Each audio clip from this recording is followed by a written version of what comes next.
السلام عليكم ورحمة الله وبركاته. وعليكم السلام ورحمة الله وبركاته. الحمد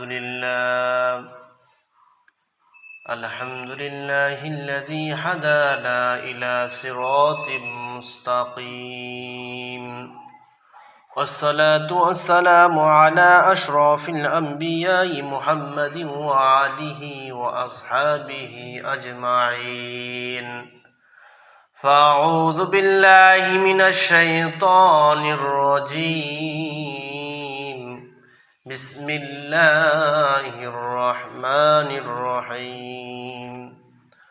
وقال ربك ألا تعبدوا إلا إياه وبالوالدين إحسانا إما يبلغن عندك الكبر أحدهما أو كلاهما إن الله وملائكته يصلون على النبي يا أيها الذين آمنوا صلوا عليه وسلموا تسليما. اللهم صل على محمد وعلى آل محمد كما صليت على إبراهيم وعلى آل إبراهيم إنك حميد مجيد. اللهم بارك على محمد وعلى آل محمد كما باركت على إبراهيم وعلى آل إبراهيم إنك حميد مجيد. بلغ العلا بكماله كشف الدجى بذماله حسنت جميع خصاله صلوا عليه وعليه. মহান আল্লাহ তাআলার নিকট লাখ কোটি শুকরিয়া জ্ঞাপন করি এর জন্য মহান আল্লাহ তাআলা রব্বুল আলামিন আমাকে আপনাকে দুনিয়ার সকল ব্যস্ততার কাজ ছেড়ে পবিত্র ঘরে এসে বসার মতো তৌফিক দান করে সবাই আলহামদুলিল্লাহ। আরো লাখ কোটি শুকরিয়া জ্ঞাপন করি এর জন্য আমাকে আপনাকে পেয়ারা নবী হযরত মুহাম্মদ মুস্তাফা সাল্লাল্লাহু আলাইহি ওয়াসাল্লাম উম্মত করে তৈরি করেছেন আলহামদুলিল্লাহ।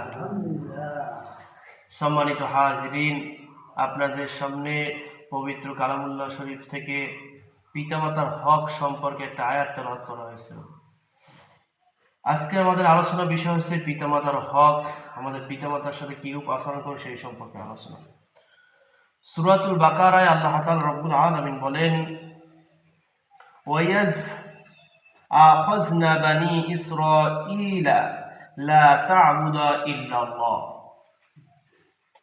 ওয়া বিল ওয়ালিদাইনি ইহসানা। অর্থাৎ বনি ইসরাইলদের কাছ থেকে এই অঙ্গীকার নিলাম যে আল্লাহ ছাড়া কারো ইবাদত করবে না এবং পিতা মাতার সাথে সৎ আচরণ করবে।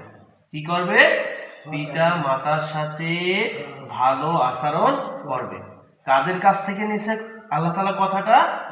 বনি ইসরাইলদের কাছে, যে ওয়াইদ আখাযনা বানি ইসরাঈল লা তা'বুদা ইল্লাল্লাহ।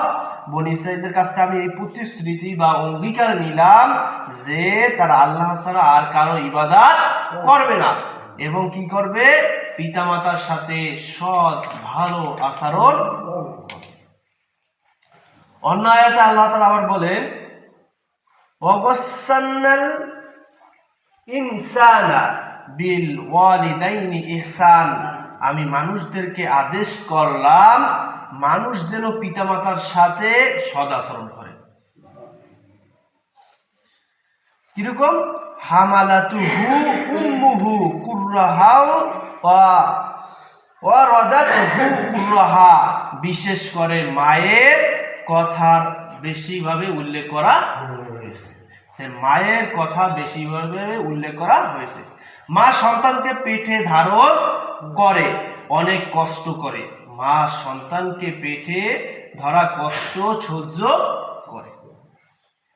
অরাদাতুহু কুরহা, মা সন্তানের প্রস্রাব করা কষ্ট সহ্য করে। সূরা লোকমানে আল্লাহ তাআলা বলেন, ওয়াসান্নাল ইনসাইনি ওয়া বিল ওয়ালিদাইন, আমি মানুষকে আদেশ করলাম মানুষ যেন মাতা পিতার আনুগত্য করে। হামালাতুহু উম্মুহু ওয়ালিদাইন, বিশেষ করে মায়ের কষ্টের কথা উল্লেখ করেছে।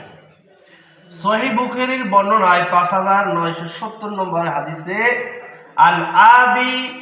আন আব্দুল্লাহ ইবনে মাসউদ রাদিয়াল্লাহু তাআলা আনহু হতে বর্ণিত, তিনি বলেন যে সায়ালতুন নবী সাল্লাল্লাহু আলাইহি ওয়াসাল্লাম আইয়ুল আমায়াতি আহাব্বু ইলাল্লাহ, আমি নবী করিম সাল্লাল্লাহু আলাইহি ওয়াসাল্লামকে জিজ্ঞাসা করলাম আল্লাহর কাছে কোন আমল সবথেকে পছন্দনীয়। কে প্রশ্ন করছে? আব্দুল্লাহ ইবনে মাসউদ রাদিয়াল্লাহু তাআলা বর্ণিত, তিনি বলেন আমি নবী করিম সাল্লাল্লাহু আলাইহি ওয়াসাল্লাম জিজ্ঞাসা করলাম আল্লাহর কাছে সবথেকে প্রিয় আমল বা পছন্দনীয় আমল কি? ফাকালা রাসূলুল্লাহ সাল্লাল্লাহু আলাইহি ওয়াসাল্লাম as-salatil ওয়াক্তিহা, কি যে নবী করিম সাল্লাল্লাহু আলাইহি ওয়াসাল্লাম বলেন সময় মতো নামাজ আদায় করা আল্লাহর কাছে সবথেকে প্রিয়। আল্লাহর কাছে কি সবথেকে প্রিয় হচ্ছে কি ওয়াক্ত মতো নামাজ আদায় করা। আমরা কি করি? ওয়াক্ত আযান দেওয়ার পরে আমরা যে সময় আছে এইটা ভাববে না, দেরি করে আসি, আইয়ে নামাজ ধরতে পারি না। এই সম্পর্কে সূরা মাউনে আল্লাহ তাআলা রাব্বুল আলামিন বলেন, ফাওয়াইলুল লিল মুসাল্লিন, দুর্ভোগ সেই সালাতকারীদের। কাদের? সেই সালাতকারীদের। কারা কি করে? তারা আল্লাযীনা হুম আন সালাতিহিম সাহুন, যাহারা তাদের সালাত সম্পর্কে উদাসীন, মানে তাদেরকে নামাজের সময় এই সম্পর্কে কোনো খেয়াল নাই। আল্লাযী হুম ইউরাউন, যারা লোক দেখানোর জন্য নামাজ আদায় করে। তাহলে তিন প্রকার নামাজিও আছে। এক প্রকার আছে দেখাইনোর জন্য নামাজ, আর একজন নামাজে উদাসীন, আর কি করে? লোক দেখানোর জন্য নামাজ আদায় করে। কিন্তু এই নামাজ হচ্ছে আল্লাহর কাছে সবথেকে প্রিয় আমল। কার কথা এটা? আমার কথা। এই কথা নবী করিম সাল্লাল্লাহু আলাইহি ওয়াসাল্লাম বলেছেন যে as-salatu ওয়াক্তিহা, আল্লাহর কাছে সবথেকে ভালো আমল, প্রিয় আমল হচ্ছে ওয়াক্ত মতো নামাজ আদায় করা। ওয়ালা সুম্মা আইয়ুন ইয়া রাসূলুল্লাহ, এরপর আল্লাহর কাছে আর পছন্দনীয় কি? এরপরে আর পছন্দনীয় কি আল্লাহর কাছে? ওয়ালা বিররুল ওয়ালিদাইন, পিতামাতার সেবা করা। এটা হচ্ছে কি আল্লাহর কাছে সবথেকে প্রিয়। যখন মাতা পিতা বৃদ্ধ বয়সে পৌঁছায় তখন তাদেরকে দেখাশোনা করা। আপনি আমি পৃথিবীতে আসছি, এক প্রথম মাধ্যম হচ্ছে কি আমার পিতা মাতা। এবং আল্লাহ তাআলা ওয়াকাদা রাব্বুকা আল্লা তা'বুদু ইল্লা ইয়্যাহু ওয়া বিল ওয়ালিদাইনি ইহসানা ইম্মা ইয়াবলুগান্না ইনদাকাল কিবারা আহাদুহুমা আও কিলাহুমা জানাহাজ যুল্লি মিনার রাহমা, যখন তারা বৃদ্ধ বয়সে পৌঁছায় তখন তাদেরকে কি করো? সেবা যত্ন করো। আমরা বলি না রব্বির হামহুমা কামা রব্বায়ানি সগীরা, হে আমার প্রতিপালক, আমার পিতামাতা আমাকে ছোটবেলা যেভাবে লালন পালন করেছে তাদেরকেও সেভাবে লালন পালন করিও, তাদেরকেও দেখা রাখিও।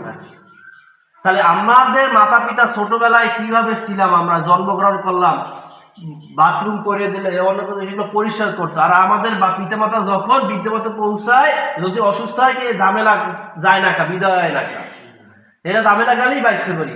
আর আল্লাহ তাআলা বলেন তোমার পিতামাতা একজন বা দুইজন যদি বৃদ্ধ বয়সে পৌঁছায় তাদের সাথে তাদের কি করো? সেবা যত্ন করো। যদি মাতা পিতা যদি উফ পর্যন্ত শব্দ করে আল্লাহ তাআলা অখুশি হয়ে যায়। আর আমাদের আচরণগুলো এমন ভাবে হয়ে গেছে পিতামাতার সাথে কোনো সদ আচরণ করি না। এর একমাত্র কারণ হচ্ছে আমাদের ধর্মীয় জ্ঞান না থাকা এবং পিতামাতার প্রতি সম্মান না থাকা। এর মূল কারণ হচ্ছে আমাদের দোষ আধুনিকতা বলে, আমরা আধুনিকতার যুগে আসছি, আমরা ইংরেজি বাংলা শিখাই, কিন্তু আমাদের যে মূল যে থিম মূল যে স্তম্ভ, মূল যে বেসিক যে বিষয়টা, এটা আমরা শিখাই না। আমাদের ধর্মীয় জ্ঞানটা আমাদের সন্তানদেরকে শিখাই না, যে তারা কিভাবে একজন মুসলমান হবে, তার মাতা পিতার সাথে কিভাবে আচরণ করবে, তার ওস্তাদের কিভাবে আচরণ করবে। এখন বর্তমানে শিক্ষকদের সাথেও ছাত্ররা ভালো আচরণ করে না, কেননা একমাত্র মাধ্যম আছে তাদেরকে শাসন করার দায়িত্ব শিক্ষককে দেওয়া হয়নি। যদি কেউ একটু গায়ে হাত তোলে, তাহলে পিতা মাতা থেকে আপনি হাত তুললেন কে? আর আগের পিতা মাতা ছিল কি, যে আপনার কাছে দিয়ে গেলাম, দেখে রাখেন, হাড্ডি কয়টা ফেরত দিয়ে। সেইখানে পড়াশোনা করছে তাদের জ্ঞান আর এখন এসএসসি অনার্স মাস্টার করার জ্ঞানের সমতুল্য। কারণ তারা প্রকৃত শিক্ষকরা প্রকৃত জ্ঞান তাদেরকে দান করছে।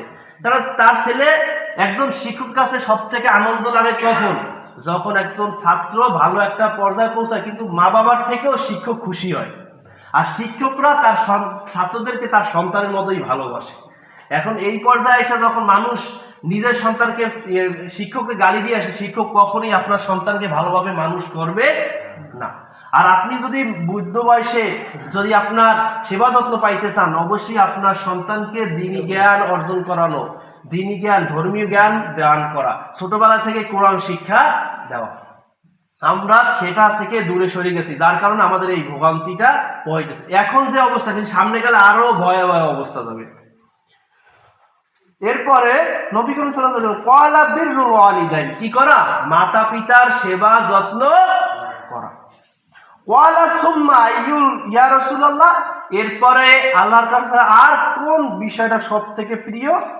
এরপর ক্বালা আলা জিহাদু ফি সাবিলিল্লাহ, আল্লাহর কাছে সবথেকে প্রিয় হচ্ছে আল্লাহর রাস্তায় জিহাদ করা। তা আমরা কয়টা জিনিস পাইলাম? এক নম্বরে কি করতে হবে? ওয়াক্ত মতো নামাজ আদায় করা। 2 নম্বরে কি করতে হবে? পিতা মাতার সেবা যত্ন করা। 3 নম্বরে হচ্ছে আল্লাহর কাছে প্রিয় কি হচ্ছে?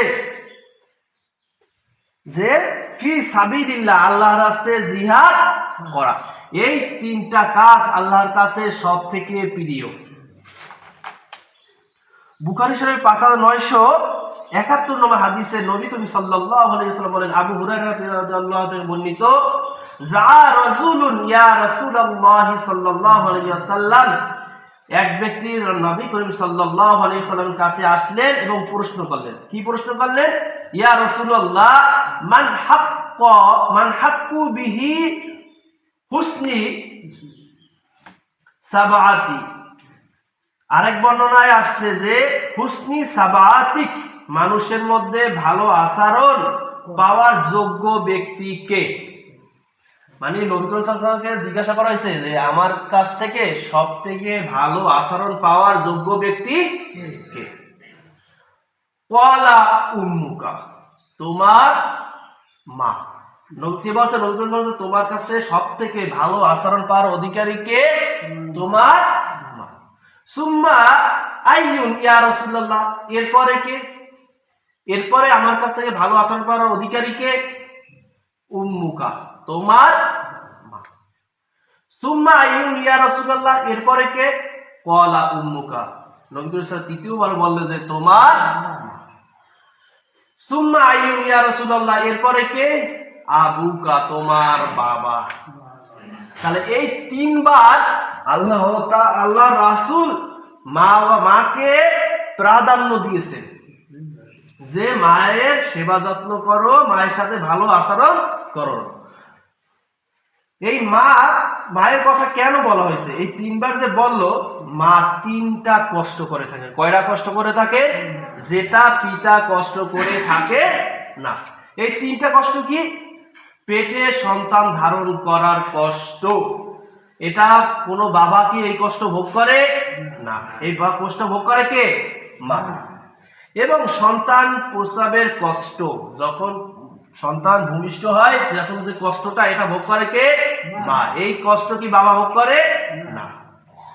সন্তানের দুধ পালন করা, মানে দুধ পান করানো, কত বছর? 2 বছর পর্যন্ত, 2 বা 2.5 বছর পর্যন্ত পান করা। এই কষ্ট কি ভোগ করে কেউ? পিতা কখনই ভোগ করে না। এই ভোগ করে কে? মাতা। এর জন্য নবী করিম সাল্লাল্লাহু আলাইহি ওয়াসাল্লাম 3বার মায়ের হকের কথা বলেছেন, যে তোমার কাছে সব থেকে মানে তোমার কাছে সব থেকে ভালোবাসার ভালো আচরণ পাওয়ার যোগ্য হচ্ছে তোমার। বুখারী শরীফ 5972 নম্বর হাদিসে আসছে, আন আব্দুল্লাহ ইবনে আব্বিন রাদিয়াল্লাহু তাআলা বলেন, ক্বালা রাসূলুন আলাইহি ওয়াসাল্লাম, এক ব্যক্তি নবী করিম সাল্লাল্লাহু আলাইহি ওয়াসাল্লামকে জানতে চায়, ইয়া রাসূলুল্লাহ উজাহিদু, আমি জিহাদে যেতে চাই। সে বলতেছে কি নবী করিম সাল্লাল্লাহু আলাইহি ওয়াসাল্লামের কাছে আয়েশা যে উজাহিদু, হে রাসূল সাল্লাল্লাহু আলাইহি ওয়াসাল্লাম, আমি জিহাদে যেতে চাই। নবী করিম সাল্লাল্লাহু আলাইহি ওয়াসাল্লাম বলেন, আলাকা আযাওয়ান, তোমার পিতামাতা দুইজনকে, তোমার দুইজন কি বেঁচে আছে?